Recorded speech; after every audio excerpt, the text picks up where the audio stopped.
ஒரு அணியில் திரளுவோம் அப்படின்னு சொல்லிட்டு ஸ்டாலின் திடீர்னு ஒரு துக்ளக் வேலை ஆரம்பிச்சிருக்கிறார்.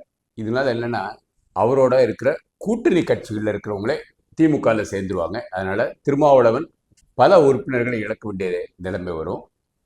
அதே போல சிறு சிறு கட்சிகள்லாம் இருக்காங்களே, அந்த சில்லற கட்சிகள் ஒரு 13 பேர் சேர்ந்தால திமுக கூட்டணியில் இருக்காங்க. அவங்களே எல்லாம் சேர்த்தே ஒரு 8% இருப்பாங்க. அந்த 8% இருக்கிறத இவர் எடுத்துக்கணும்னு பார்க்குறாரு. இதனால சில கட்சிகள் அழிஞ்சு போயிடும், இல்லாமல் போயிடும். கம்யூனிஸ்ட், சிபிஐ, சிபிஎம் இது எல்லாமே ஏதோ அவங்க பாட்டுக்கு ஏதோ ஒன்று 0.5 0.3 அது மாதிரி இருந்துட்டு இருக்காங்க. இப்போ அதுவும் வந்து அழிஞ்சு போகிறதுக்குள்ள வாய்ப்பை உருவாக்கி இருக்கிறாரு. இதனால் அவங்களுக்கு கூட்டணிக்குள்ளே ஒரு பிரச்சனை வரும். இது யாருக்கு நல்லது அப்படின்னு பார்த்தீங்கன்னு வச்சுக்கோங்க, தேசிய ஜனநாயக கூட்டணிக்கும் தாவேகா விஜய் கட்சிக்கும் நல்லது. ஆனால் இவர் என்ன நினச்சிருக்கிறாரு, முஸ்லீம்ஸ் எல்லாத்தையும் வந்து விஜய் எடுத்துகிட்டு போயிடக்கூடாது, நம்ம எடுத்துக்கணும். அதே மாதிரி கிறிஸ்துவர்கள் எல்லாரும் நம்மகிட்ட இருக்கிறாங்க, நம்ம சர்ச்சுக்கெல்லாம் அப்பப்போ காசை கொடுத்துக்கிட்டு இருக்கோம், கட்சி காசை கொடுத்துட்ருக்குறோம், உங்களோட ஊழல்கள்லாம் நாங்கள் பார்த்துக்குறோம் அப்படின்னு அவங்களுக்குள்ள ஒரு ஒரு ஒரு சமரச பேச்சு வந்து பல 5 ஆண்டுகளாக நம்ம எல்லாத்தையும் பார்த்துக்கிட்டு இருக்கிறோம். அதனால் இந்த ஓரணியில் திரளுவோம்ங்கிறது என்னோட சிந்தனையில் இது ஒரு தவறான செயல்.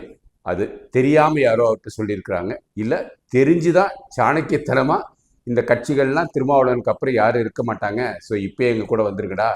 அதே போல் சிபிஐ, சிபிஎம் இவங்க எல்லாமே ஒரு 1% இல்லை 3/4% எங்கள் கூட வந்துருங்க. அதே மாதிரி மைனாரிட்டி இந்த கிறிஸ்துவர்கள், முஸ்லீம்ஸ்கள் இவங்கெல்லாம் வந்துருவாங்கங்கிற ஒரு பிம்பத்தில் ஏதோ பண்ணியிருக்கிறார். இதனால அவங்க உள்கட்சி பிரச்சனை இருக்கும். ஆனால் என்ன பண்ணுவார், கொஞ்சம் காசை கழுத்தி அவங்களெல்லாம் மாற்றி அழுத்திடலான்னு பார்ப்பார். உதாரணத்துக்கு காங்கிரஸ் எடுத்துக்கோங்க. காங்கிரஸ் அப்படியே படிப்படியாக குறைஞ்சிட்டு வருது. அவங்க ஆனால் இந்த தடவை கொஞ்சம் அதிக சீட் கேட்குறாங்க.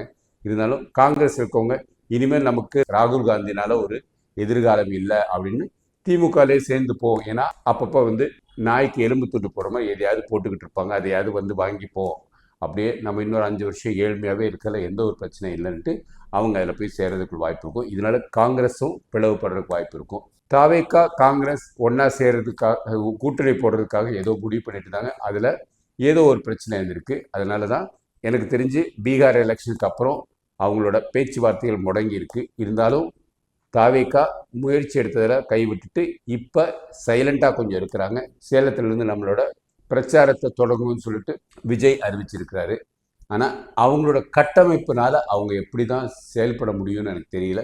ஒரு அணியில் திமுக வந்து 30% எய்ம் பண்ணாங்க. இப்போ வந்து 2.5 கோடி மக்களை உள்ளே கொண்டு வரணும் அப்படின்னு பார்த்துட்டு இருக்காங்க. அப்போ இந்த 2.5 கோடி மக்களை வச்சுட்டு அவங்கள ஏமாத்திடலாம் அப்படின்னா என்ன ஆகும், உண்மையாகவே என்ன ஆகும், குட்டி குட்டி இந்த கட்சிகள்லாம் இந்த உறுப்பினர்ல இனிமேல் நமக்கு எதிர்காலம் இல்லைடா அப்படின்ட்டு இதில் தாவ பார்ப்பாங்க.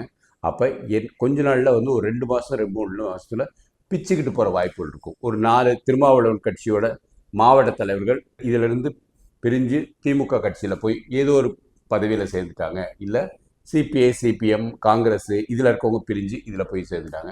ஆனால் ஸ்டாலினோட ஒரே ஆறுதல் என்னவா இருக்கணும்னா, வைகோ கட்சி கொஞ்சம் உடஞ்சி போச்சு. அதுலேருந்து வந்து மல்லை சத்யன் வந்து அவர் தனி கட்சி ஆரம்பிச்சிருக்கிறார்.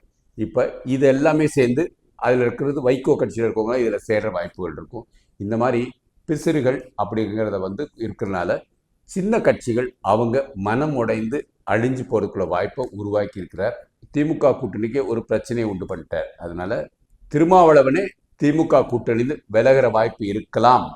முஸ்லீமை வந்து திமுக கூட்டணிந்து விலகிறதுக்கு வாய்ப்பு இருக்குங்கிறது என்னோட கருத்து. பொறுத்திருந்து பார்ப்போம். வாழ்க பாரதம், வளர்க இளைஞர் சமுதாயம்.